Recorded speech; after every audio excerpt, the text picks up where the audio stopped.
Let's talk NFL draft. Here's a look at Mel Kiper Jr.'s top 5 quarterbacks, with Kenny Pickett leading the way. His most recent mock draft has 3 signal callers going in the first round, but significantly none in the top 10. Last time there were no quarterbacks taken in the top 10 was 2013, when E.J. Manuel was the first quarterback off the board at 16 overall by the Buffalo Bills. Okay, Lewis, and now our GM Mike Tannenbaum magically replaces Sam Acho. Both from the Combine and Indy, guys. Let's pick the best fit for the consensus top 2 quarterbacks in this class, starting with Pitt's Kenny Pickett. Mel Kiper has him going 11th overall to the Commanders. But where do you believe is the best team for Pickett, Lewis?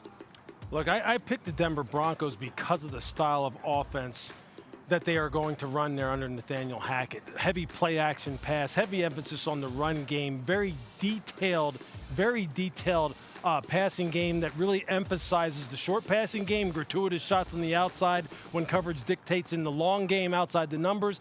And Kenny can do all those kind of things. He can make every throw that you need for an NFL quarterback to make. And I think a run-centric offense that would be able to get him outside the pocket off a play-action pass is something that suits him, because people underestimate his athletic ability as far as being able to run the football and throw on the move.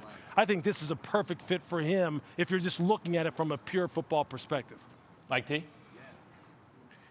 Yeah, for me, it would be the Pittsburgh Steelers. When you think about the Steelers right now, they have a championship coach in Mike Tomlin. They still have a great defense that's ready to win now. And now when you think about Kenny Pickett, he's the most ready quarterback in the draft. 49 starts at Pitt. And to Lewis's point, he's a little bit of an underrated athlete. He had 42 touchdowns this year. And you think about some of those young skill players on the Steelers, and I think he's a really good fit in terms of they could come in, be a little bit like Mac Jones. They could compete for the playoffs in year 1. Yeah, I was going to say, give Mike Tomlin his Mac Jones. And then for another stupid reason for me, I like the Steelers, because he's already in Pittsburgh, right? Like that, I just like he's right there. That's a good reason. All right, let's talk about Liberty's Malik Willis, who Mel Kiper has going 20th overall to Pittsburgh. Lewis, are the Steelers the best match for Malik Willis?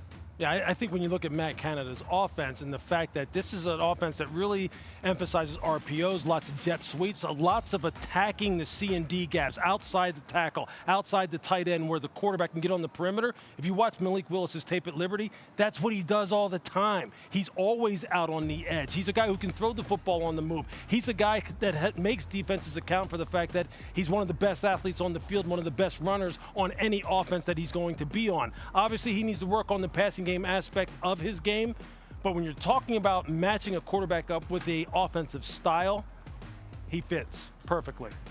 Mike T? Yeah, for me, it's Atlanta. He comes in, he sits for a year behind Matt Ryan. He learns the offense, and if you look at what Arthur Smith did so well in Tennessee with Ryan Tannehill, a mobile quarterback, I thought Malik Willis had a really productive week in Mobile. I think he has a really high ceiling, and for him to sit for a year and learn the pro game, I think is ideal, and his style really marries what Arthur Smith likes to do in terms of all the quarterback movement. Yeah, usually I agree with Lewis. I'm like, yep. But this time, I don't think we've agreed one time. I agree with the Falcons mainly because of what you said. Like, if you have a quarterback there that gives a developmental type player time to develop, I always like that fit. So I would say the Falcons. I'm sorry, Lou. Turns out, but when I disagree with Lou, I think I'm wrong. Thanks for watching ESPN on YouTube. For live streaming sports and premium content, subscribe to ESPN+.